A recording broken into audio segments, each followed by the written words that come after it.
Yan mga lods, ngayon kukuha tayo ng ating kamansi.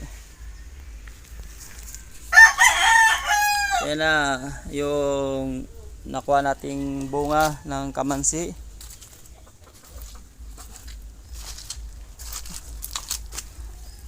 Yan. Ito mga to, okay na to. Sakto na lang siya, hindi siya yung magulang na.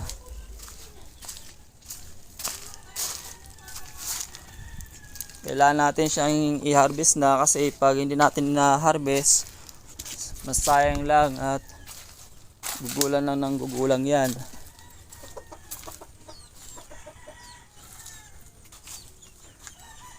Yan nga at nanununggit pa, sinusunod pa yung ibang bunga ng kamansi natin.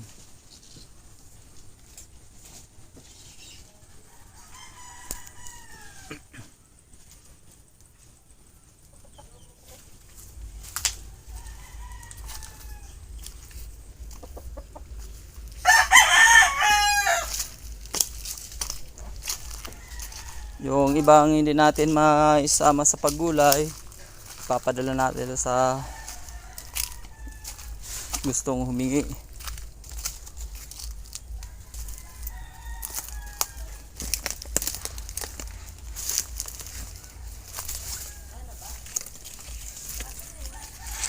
Ano, wala na? Eh, pa sa taas pala eh.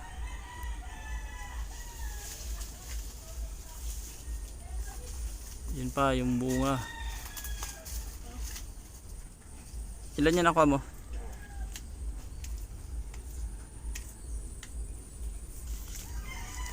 Hindi na baabot yun? Pag umakyat dito, Eh, hindi naman ako kaya dyan na ano eh, baka matanggal yung sanga eh.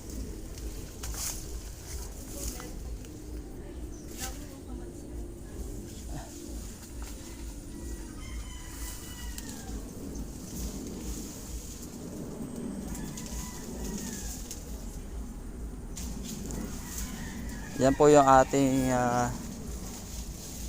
nagakuha ng kamansi.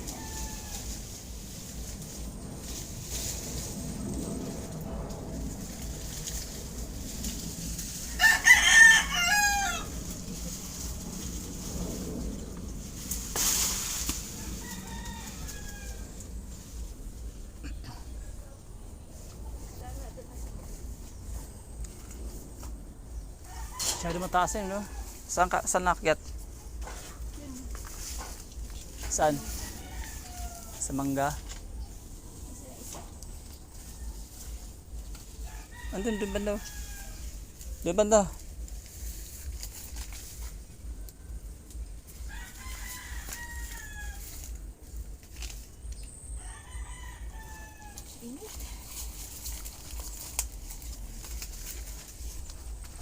Yan, masarap gataan yan. Masarap din lagyan ng baboy.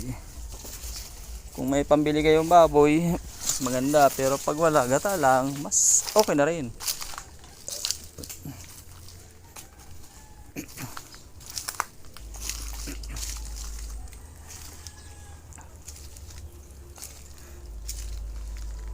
Yung mga tanim natin na kamote, payat siya kasi natatabo na ng mga puno. Yan.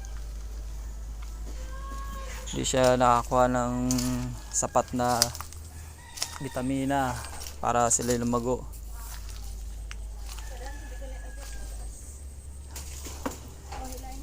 Itong manggang piko natin, wala na yung mga bulaklak. Wala na, no? Si ulan ng ulan, tapos init eh. Kaya